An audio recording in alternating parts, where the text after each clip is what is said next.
તમે જોઈ શકો છો જે મારી પાછળ તમને બિલ્ડિંગ દેખાઈ રહ્યું છે તો એ રાઈટ સાઈડનો પોર્શન છે તમારી. તો એ એક પાછો અલગથી ડિપાર્ટમેન્ટ છે. જેમ તમને કીધું એમ અલગ અલગ ડિપાર્ટમેન્ટ છે, અલગ અલગ એમના સ્ટ્રક્ચર છે બિલ્ડિંગના. તો રાઈટ સાઈડ ઉપર પાછા ક્લાસીસ અને પ્રેક્ટિકલ લેબ સેશનના પણ ત્યાં અરેન્જમેન્ટ કરેલી છે. અને લેફ્ટ સાઈડ તમને જે દેખાઈ રહ્યું છે વિડીયોમાં તો એ સ્પોર્ટ્સ કોમ્પ્લેક્સ છે.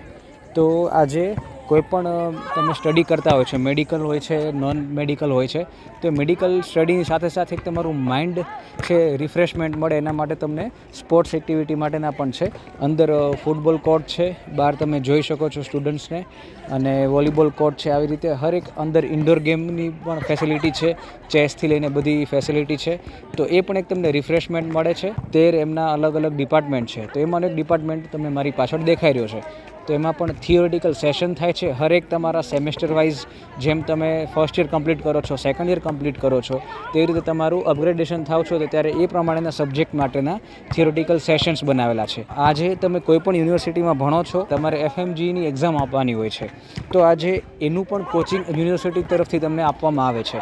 તો એના માટે અહીંયા સ્ટેપ બાય સ્ટેપવાળા તમને કોન્ફરન્સ હોલ બનાવેલા છે, જેમાં એક્સપર્ટ ફેકલ્ટીઓને બોલાવવામાં આવે છે અને એ તમને FMGનું કોચિંગ પણ આપે છે.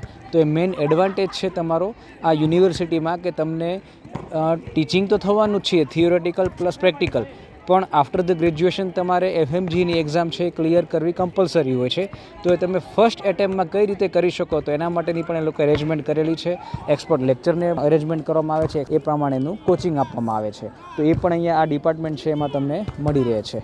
તો આ બેનિફિટ છે કે હરેક યુનિવર્સિટીમાં અલગ અલગ ડિપાર્ટમેન્ટ છે અને ફેસિલિટી છે. તો આ જે સ્ટ્રક્ચર છે એનો તમે એડવાન્ટેજ તમને અહીંયા મળી રહે છે. હરેક યુનિવર્સિટીની અલગ અલગ વાત હોય છે, પણ આ કિર્ગિઝ જે છે તો આ નેશનલ યુનિવર્સિટી ગવર્મેન્ટ છે. તો એ લોકોએ એ પ્રમાણેના ડિપાર્ટમેન્ટ બનાવ્યા છે. એમને ખ્યાલ છે કે નેશનલ મેડિકલ કમિશન છે, તો એમના આપણે ક્રાઇટેરિયા ફોલો કરવાના છે. તો એના માટેનું જે FMGનું કોચિંગ છે એ પણ યુનિવર્સિટી તરફથી પ્રોવાઈડ કરવામાં આવે છે, જેથી કરીને તમે ગ્રેજ્યુએશન પછી ઇઝીલી ફર્સ્ટ એટેમ્પમાં FMG ક્લિયર કરી શકો. Thank you.